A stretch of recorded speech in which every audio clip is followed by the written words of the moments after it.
and gentlemen, I am Paul Dina Braun, and this is another damn review show. Because fuck you, you'll watch it. What are we talking about today? Well, as you know, Valentine's Day recently passed, and we're rapidly approaching St. Patrick's Day. So naturally, I'm going to take this opportunity to review Thanksgiving. I get these out on my own schedule, damn it.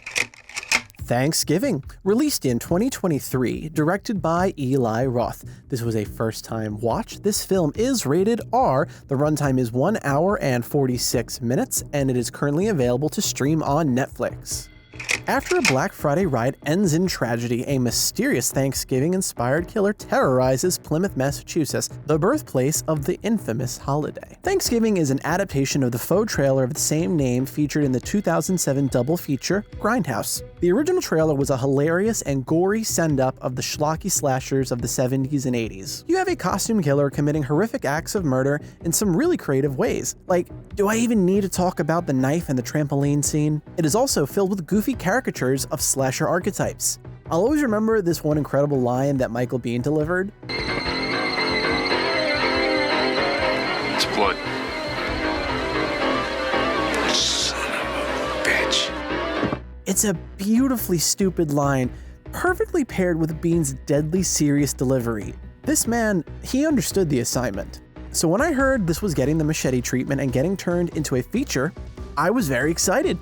Robert Rodriguez was able to seamlessly and authentically expand upon his trailer into a full-length film, maintaining the aesthetics, bringing back actors, and even adapting multiple key scenes from the Faux trailer. I bring this up as a direct point of comparison because they chose to adapt Thanksgiving differently. They basically didn't do any of those things. My excitement turned into tepid concern once the first trailer dropped. Gone are the degraded visuals and the textured 80s soundtrack. In their place, a clean visual aesthetic with a forgettable modern soundtrack. But hey, they got Patrick Dempsey from Transformers 3, so, there's still hope. I can't stress enough how these choices change the entire vibe of the film. Those grimy visuals help set the tone perfectly, and without them, the film would be fighting an uphill battle. In terms of plotting, I do enjoy the setup. The idea of a Black Friday tragedy being the impetus for the killer's vengeance is clever, but a bit dated. This is another strike against the film being set in modern-day America. In a world of online shopping, do doorbusters like this even happen anymore?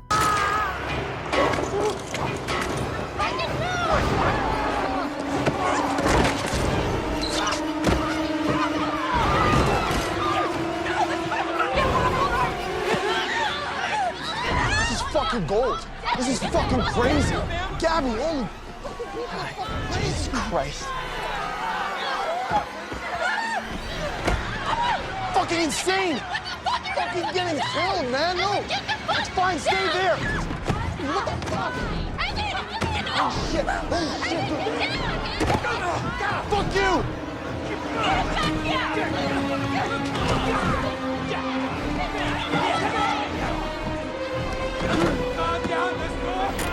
Regardless, it's still a good setup for a schlocky slasher film. And ultimately, all this film needs is a decent plot and solid kills. The film is competently shot and has some fantastic practical gore. There are, however, 2 or 3 kills involving some CGI elements that really do stand out as distractingly bad. But fortunately, the bulk of the kills are well executed. Haha! It's a pun! You fucker! Where the film fails on a technical level is its structure. There are some seriously noticeable structural editing issues here. The connective tissue from scene to scene can be very disorienting. There isn't a good sense of temporal consistency. For example, at the film's climax, our hero runs away from the killer and into the woods. They narrowly escape the killer, and then it cuts to black.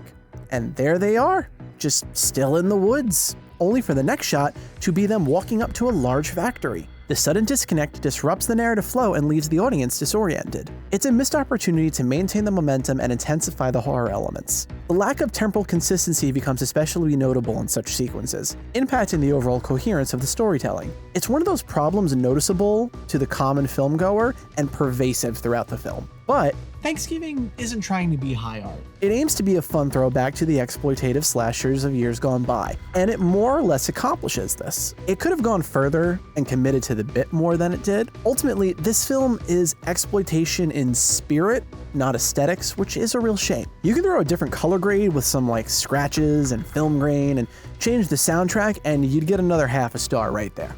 Thanksgiving is a film that straddles the line between capturing the spirit of exploitative slashers and falling short of truly embracing the aesthetic elements that could have elevated the experience. While the movie succeeds in delivering solid kills and impressive practical gore, it falters in fully committing to the stylistic choices that define the original Faux trailer. The decision to forego the downgraded visuals and textured 80s soundtrack in favor of cleaner, modern aesthetic creates a dissonance that unfortunately hinders the overall nostalgic experience. Thanksgiving could have gained an extra layer of authenticity by embracing the very elements that made films like Planet Terror and Machete a success. Despite noticeable editing issues and a somewhat dated setup, Thanksgiving offers an entertaining throwback to the exploitative slashers of yesteryear. It's a film that, in spirit, embraces its genre roots, but leaves audiences yearning for a bit more commitment to the aesthetics that would have genuinely made it a standout entry in the genre. In the end, if you're a fan of the slasher genre, and you can overlook some technical shortcomings, Thanksgiving still delivers on the promise of solid kills and gore. It's a fun watch that could have been elevated with a bit more consistent commitment to its nostalgic origins. 6 out of 10. And that about does it for my thoughts on Thanksgiving. Now, please sound off in the comments. Tell me what you think about this. Are you excited at the prospect of getting a sequel, as Eli Roth announced a couple months back? Do you have a preference when it comes to holiday horror? Do you think this holiday is over or underrepresented?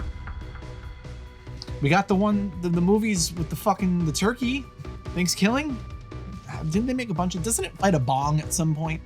Did they do a Thanksgiving versus evil bong? Or did I make that up in a fever dream? All of these horror movies just start to blur together at a certain point.